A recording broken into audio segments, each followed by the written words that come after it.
പുറപ്പാട് പുസ്തകം 1-ാം അധ്യായം.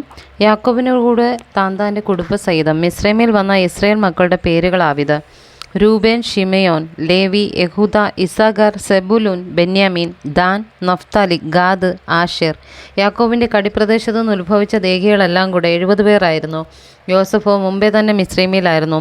യോസഫും സഹോദരന്മാരെല്ലാവരും ആ തലമുറ ഒക്കെയും മരിച്ചു.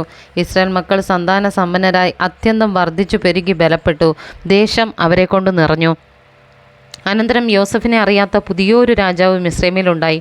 അവൻ തൻ്റെ ജനത്തോട്, ഇസ്രായേൽ ജനം നമ്മേക്കാൾ ബാഹുല്യവും ശക്തിയും ഉള്ളവരാകുന്നു. അവർ പെരുകിയിട്ടൊരു യുദ്ധമുണ്ടാകുന്ന പക്ഷം നമ്മുടെ ശത്രുക്കളോട് ചേർന്ന് നമ്മോട് പൊരുത്. ഈ രാജ്യം വിട്ടു പൊയ്ക്കളവാൻ സംഗതി വരാതിരിക്കേണ്ടതിന് നാം അവരോട് ബുദ്ധിയായി പെരുമാറുക. അങ്ങനെ കഠിന വേലകളാൽ അവരെ പീഡിപ്പിക്കേണ്ടതിന് അവരുടെ മേൽ ഊഴിയ വിചാരകന്മാരെ ആക്കി. അവർ പീതോം, റയംസേസ് എന്ന സംഭാര നഗരങ്ങളെ ഫറവോന് പണിതു. എന്നാൽ അവർ പീഡിപ്പിക്കും തോറും ജനം പെരുകി വർദ്ധിച്ചു. അതുകൊണ്ട് അവർ ഇസ്രായേൽ മക്കൾ നിമിത്തം പേടിച്ചു. മിസ്രൈമ്യർ ഇസ്രായേൽ മക്കളെ കൊണ്ട് കഠിന വേല ചെയ്യിച്ചു. കളിമണ്ണും ഇഷ്ടികയും വയലിലെ സകലവിധ വേലയും സംബന്ധിച്ചുള്ള കഠിന പ്രവൃത്തിയാലും അവരെ കൊണ്ട് കാഠിന്യത്തോടെ ചെയ്യിച്ച സകല പ്രയത്നത്താലും അവർ അവരുടെ ജീവനെ കൈപ്പാക്കി. എന്നാൽ മിസ്രൈം രാജാവ് ഷിപ്ര എന്നും പൂവ എന്നും പേരുള്ള എബ്രായ സൂതി കർമ്മിണികളോട്, എബ്രായ സ്ത്രീകളുടെ അടുക്കൽ നിങ്ങൾ സൂതി കർമ്മത്തിന് ചെന്ന് പ്രസവശയ്യയിൽ അവരെ കാണുമ്പോൾ കുട്ടി ആണാകുന്നു എങ്കിൽ നിങ്ങൾ അതിനെ കൊല്ലേണം, പെണ്ണാകുന്നു എങ്കിൽ ജീവനോടിരിക്കട്ടെ എന്ന് കൽപ്പിച്ചു. സൂതി കർമ്മിണികളോ ദൈവത്തെ ഭയപ്പെട്ടു.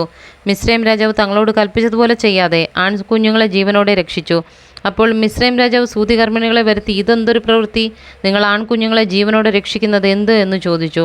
സൂതി കർമ്മിണികൾ ഫറവോനോട്, എബ്രായ സ്ത്രീകൾ മിസ്രൈമ്യ സ്ത്രീകളെപ്പോലെയല്ല, അവർ നല്ല തിറവുള്ളവർ. സൂതി കർമ്മിണികൾ അവരുടെ അടുക്കൽ എത്തും മുമ്പേ അവർ പ്രസവിച്ചു കഴിയും എന്ന് പറഞ്ഞു.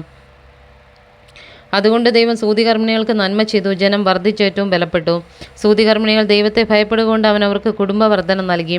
പിന്നെ ഫറവോൻ തൻ്റെ സകല ജനത്തോടും, ജനിക്കുന്ന ഏത് ആൺകുട്ടിയെയും നദിയിൽ ഇട്ട് കളയണമെന്നും ഏത് പെൺകുട്ടിയെയും ജീവനോടെ രക്ഷിക്കണമെന്നും കൽപ്പിച്ചു.